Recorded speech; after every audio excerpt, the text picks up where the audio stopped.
At first, nothing dramatic happens. You make $20,000 a year, and the world doesn't clap. Your phone doesn't buzz, no confetti. But quietly, almost politely, everything around you starts behaving differently. Not all at once, not loudly, but permanently. Because $20,000 isn't just a number, it's a line. And once you cross it, the system stops treating you the same way. Here's why that matters right now. Over the last few years, millions of people have been pushed up or pulled down across this exact line. Inflation, gig work, side income, overtime, one raise, one extra shift, and people keep saying the same thing. I'm earning more, but I feel worse.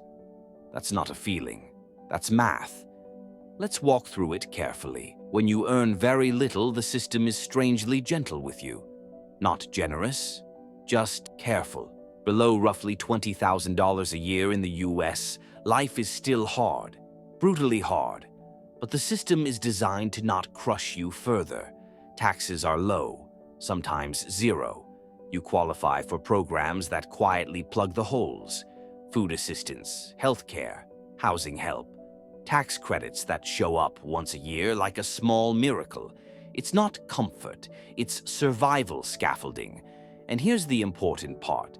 That scaffolding is income-based, not need-based, income-based. Which means the moment your income rises, the rules begin to change.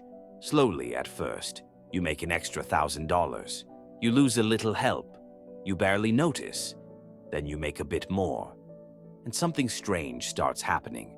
Your paycheck grows, but your bank account doesn't.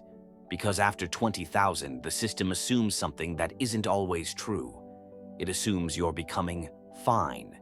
This is where the mechanics kick in. Let's say you get a raise, or you work more hours, or your side hustle finally starts paying. That income is now taxable. Payroll taxes show up. Income taxes start nibbling. At the same time, benefits don't disappear cleanly. They fade. A little less food support, higher healthcare premiums, co-pays where there used to be none, rent assistance recalculated. None of this feels dramatic on its own. But stacked together, it's like walking up a staircase where every step is slightly greased. You're moving up, but slipping more than you expect. Here's the uncomfortable math. For some people, between roughly $20,000 and $35,000 a year, every extra dollar earned can be taxed or clawed back at an effective rate of 40, 50, sometimes even 70%. Not because of high taxes, but because help is quietly being removed at the same time. Economists call this a benefits cliff, but that name is misleading. A cliff implies a sudden drop. This is more like quicksand. You don't fall, you sink. And the faster you move, the more resistance you feel.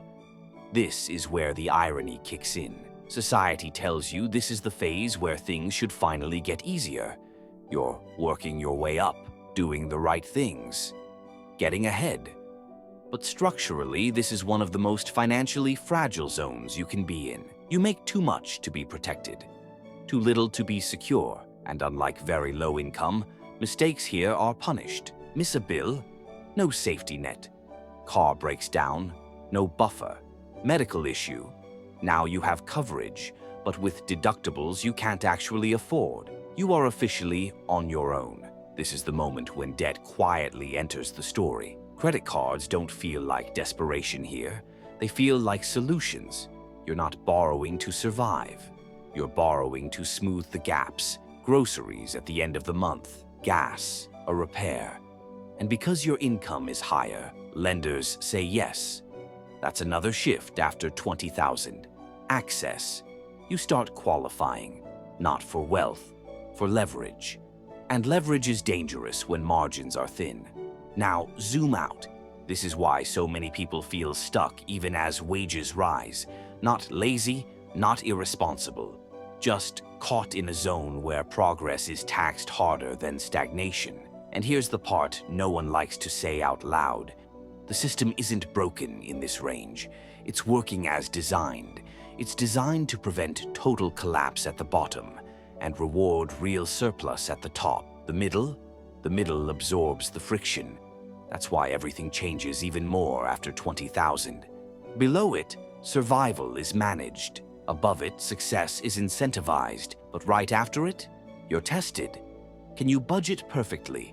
Can you plan 6 months ahead? Can you handle volatility without a cushion? Because the system now assumes you can, whether or not you actually can. This also explains a quiet cultural divide.